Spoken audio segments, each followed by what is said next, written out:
उपस्थित सभी मेरे बड़े बुजुर्ग भाई, आप सभी को नमस्कार। आज आपके बीच में हम वोट के लिए तो जरूर आए हैं, लेकिन कुछ आपकी भी बात सुनना चाह रहे थे, तो कोई गांव का अगर जिम्मेदार करके जी हाथ उठा के समर्थन कर दो, वोट देंगे सब। आप लोग सब जानते हैं कि चुनाव चल रहा है देश में, लोकसभा का चुनाव है। हमारे यहाँ साइकिल का निशान है, 19 तारीख है, और उसी के लिए मैं आपके बीच में वोट की अपील के लिए आई हूँ, क्योंकि जरूरी है कि हम लोग इस चुनाव में ध्यान दें। हर चुनाव का अलग समीकरण होता है, अलग मुद्दे होते हैं। ये देश का चुनाव है, देश की जो नीतियां जो आपके जीवन पर प्रभाव डालती है वो तय करने का चुनाव है। तो इसमें आप सरकार बना भी सकते हैं और बदल भी सकते हैं, वो आपको चुनना है आप क्या करना चाहते हैं। और उसके लिए मैं बस आपको यही याद दिलाना चाहती हूँ कि पिछले 10 साल में हमारे यहाँ डबल इंजन का कार्यकाल रहा सरकारों का, और डबल इंजन आपने सबने देखा, क्या लाभ आपको और हमें हुआ है ये तो आप बेहतर जानते होंगे। हमारे क्षेत्र को कोई लाभ डबल इंजन से नहीं मिला है, और इससे ज्यादा ताकत हम किसी एक पार्टी को दे भी नहीं सकते। तो ये बहुत सुनहरा कार्यकाल उनके लिए था, जिसमें वो पृष्ठभूमि बदल सकते थे हमारे ग्रामीण क्षेत्रों की। लेकिन उसका उल्टा हुआ, जो हमारे किसान हैं उनके साथ उन्हें ठगा गया, उनके साथ झूठे वादे करके एक भी वादा पूरा नहीं हुआ। एमएसपी आज तक अधूरा है, एमएसपी की गारंटी, पुराना भुगतान आज तक बकाया है। 14 दिन का वादा हुआ था वो कहीं नहीं हो पा रहा।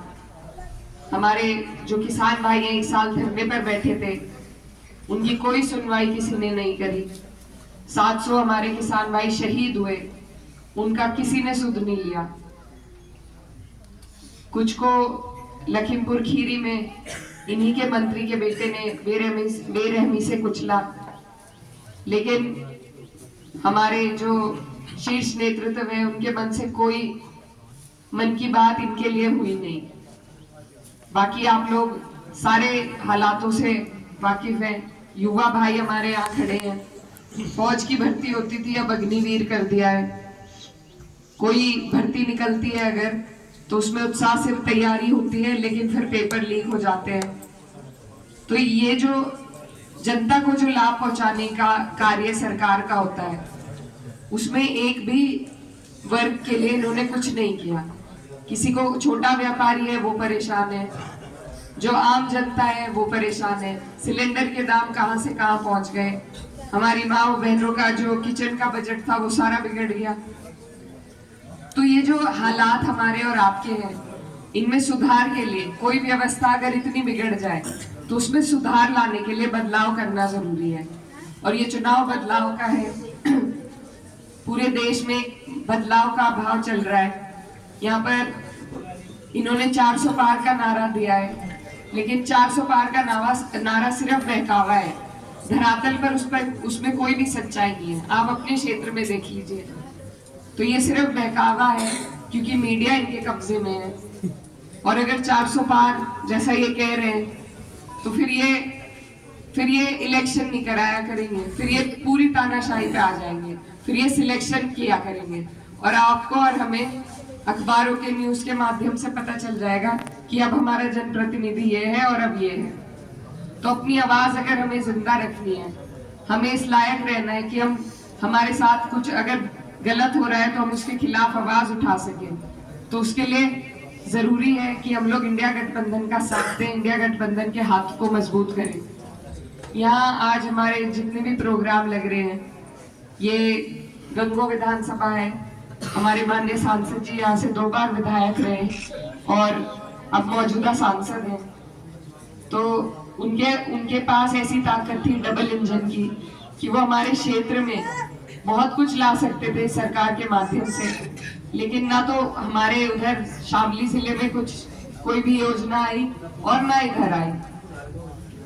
तो ये कर्तव्य आपके जनप्रतिनिधि का है कि वो आपके बीच रहे, आपकी समस्याओं से, क्षेत्र की समस्याओं से अवगत रहे और क्षेत्र के लिए कुछ करा सके। क्योंकि हर सीट पर मोदी जी, योगी जी आके काम नहीं कर सकते, यहाँ पर काम यहीं के जनप्रतिनिधि करेंगे। तो उन्हीं का ये चयन है। जब तक हमारे यहाँ के जनप्रतिनिधि हमारे बीच में नहीं रहेंगे, हमारी परेशानियों को नहीं जानेंगे, उनका निस्तारण नहीं कराएंगे, तो वो फिर कितनी बड़ी सरकार हो, उसका कोई लाभ आप तक हम तक नहीं पहुंचा पाएंगे। और यही हुआ है हमारे क्षेत्र में, कम से कम पिछले 5 साल में। तो आप लोग सारी बातों से वाकिफ हैं, आप सब समझते हैं। अगर हम लोग विकास की बात नहीं करेंगे, अपने रोजगार की बात नहीं करेंगे, तो कोई हमें वो देगा भी नहीं। तो इसलिए आप सबसे मेरा अनुरोध है कि ये चुनाव बहुत महत्वपूर्ण है। आप सब यहाँ बुद्धिजीवी लोग मौजूद हैं। इस चुनाव में आपके सहयोग की जरूरत है। और कोई भी चुनाव किसी एक बिरादरी से, किसी एक जाति के बल पे नहीं जीता जाता। इसमें 36 बिरादरी की जरूरत है। आप लोग यहाँ पर जो समूह है उसमें सभी लोग मौजूद हैं, 36 बिरादरी है। और आपके हमारे हितों की ही ये लड़ाई है। मैं भी इस क्षेत्र की भांजी भी हूँ और मेरी माता जी को आपने पहले लड़ाया था, मेरे पिताजी का यहाँ से जुड़ाव रहा है। तो मैं भी आपके बीच में, मुझे पार्टी ने मौका दिया, बड़ी जिम्मेदारी दी है। मैं छोटी हूँ, आप सबका आशीर्वाद लेने के लिए आई हूँ और आपसे वादा करने आई हूँ कि जो भी मेरा कर्तव्य है उसे मैं पूरा करूंगी और आपका जो विश्वास है उसे कभी नहीं टूटने दूंगी। आपके स्वाभिमान की रक्षा करूंगी।